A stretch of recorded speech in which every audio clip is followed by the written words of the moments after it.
Alright, so for this one, I have values of f, g, f prime, and h prime. Okay, so I'm going to be using all of these derivative rules here. So I'm given this for h of x here. And so let's go ahead and take the derivative. So h prime of x is going to be what? I'm going to have to use the product rule because I have a product of this thing times that thing. So I'm going to use the product rule. So I'll do the derivative of the first times the second plus the first times the derivative of the second. Okay, so this is g of 2x. Alright, now I just need to fill in the derivatives here. Okay, so what is the derivative of g of 2x? Well, it's going to be, I'm going to have to use chain rule because I can see that it's a composite function.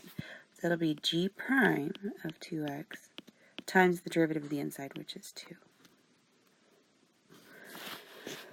And the square root of x I can rewrite as x to the 1/2. And if I take the derivative of that, that's going to be 1/2 x to the negative 1/2. All right, so now I just need to figure out what all of that is when I evaluate it at 4.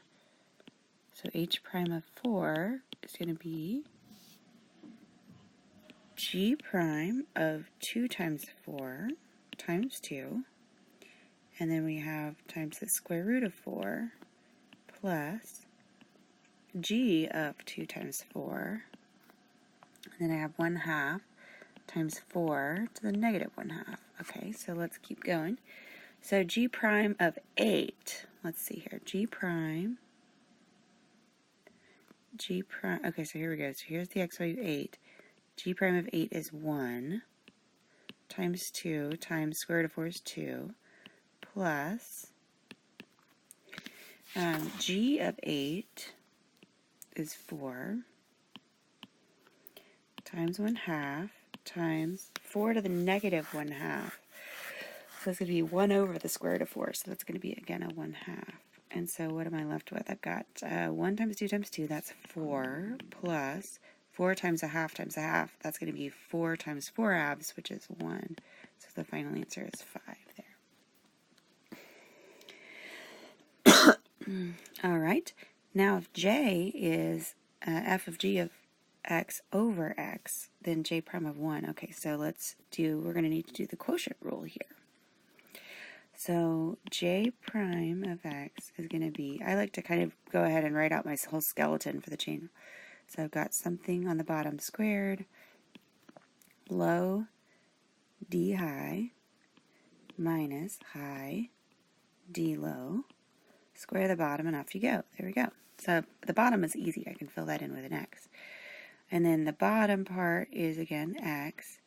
Then I want to take the derivative of the top. So I'm going to use the chain rule. I'll get f prime of g of x times g prime of x. Didn't leave enough space there. Minus, then I leave the top alone.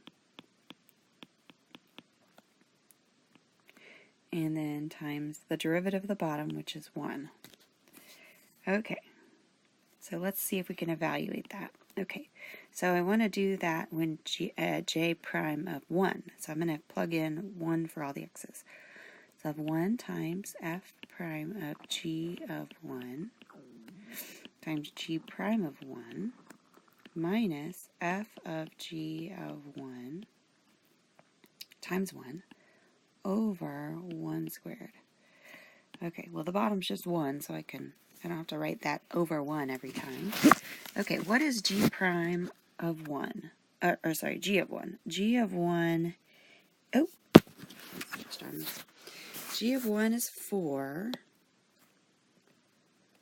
Okay, so I can plug that in. So I'll have f prime of 4 now. And what's g prime of 1? G prime of 1 is 0. Okay, well if I multiply that by 0, sorry, let's just do a dot for times 0. That's just going to be 0. What is f of, and then g of 1 is 4. And, all right, so then I'll have, this guy's going to be 0 minus, and then what's f of 4? F of 4 is negative 5. So the answer we get is 5. Okay. Then if S is equal to arcsine of F, then S prime of 8. Okay, so do you remember what the derivative of arcsine is?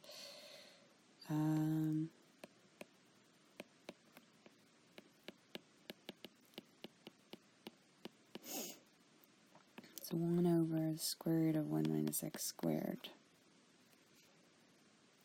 Okay, and so if I do the derivative, so that's just a derivative rule. So you probably have those memorized or something. Then S prime of x will be 1 over square root of 1 minus. Now what is it that's on the inside of this? It's a function, f of x. So I'm going to have to use the chain rule. So the inside part, we're just going to leave it alone. So we're just going to call it f of x here. Then I'm going to multiply by f prime. Okay, so I want to plug in 8 for that. 1 over square root of 1 minus f of 8 squared times f prime of 8. All right, so I can find those two values from my table. So what is f of 8? F of 8 is 0. So I'll have 1 over square root of 1 minus 0 squared times f prime of 8 is negative 2. So I get 1 over square root of 1 times negative 2, which is just negative 2.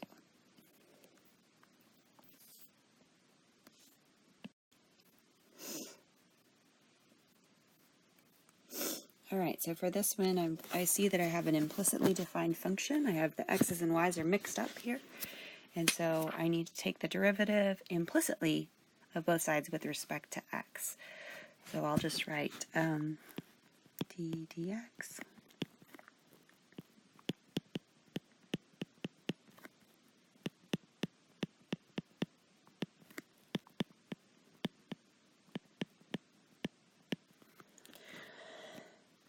All right, the right-hand side looks a little easier, so let's do that one first.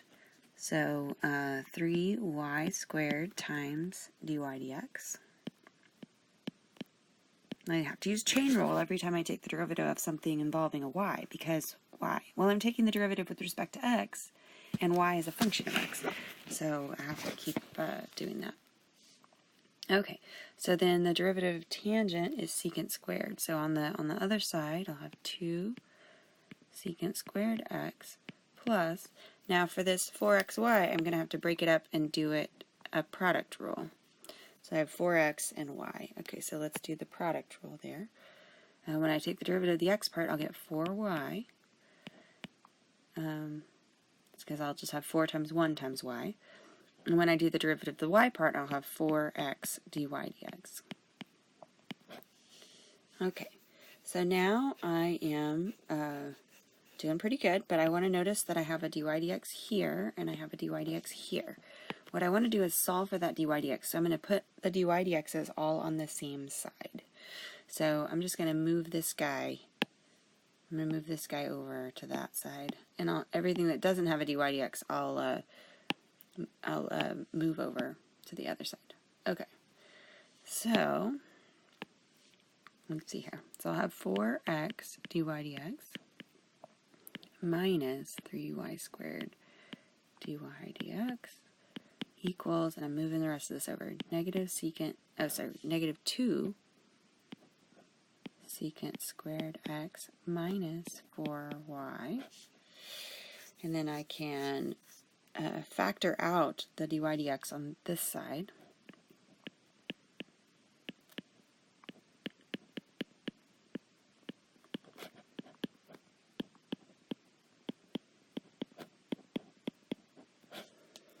Okay, and then I can divide by that stuff to solve for dy dx.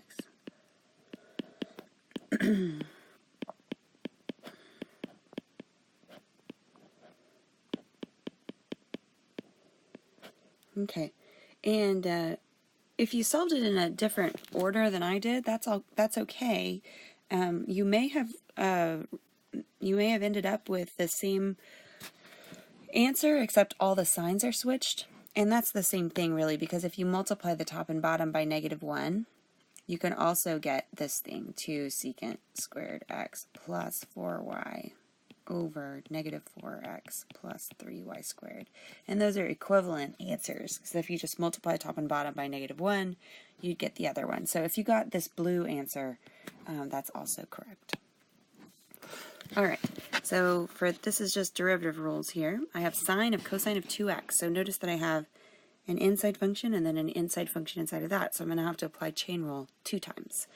So let's start with unraveling the derivative of the outsidemost function, which is going to be the derivative of sine, which is cosine.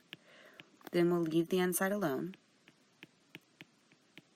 Then we'll start on the next layer in. So the derivative of cosine is negative sine. I'm going to do the negative all the way out front here. And leave the inside alone. The reason I put the negative all the way out front is I didn't want it to look like a subtraction. So you have to be a little bit careful of that. So now I've taken the derivative of the cosine, which is the next layer in. Last layer is the 2x, so the insidemost function, I take the derivative of that, I get a 2. And that's it. For the last one on this page, I'm going to use the product rule, so I can see that it's the product of 2 functions. So g prime of t is going to be, I'll take the derivative of the first, which is 6 times cosine t, plus 6t times, I'm going to take the derivative of the cosine t, which is negative sine t. And so I'm just going to change the sign here.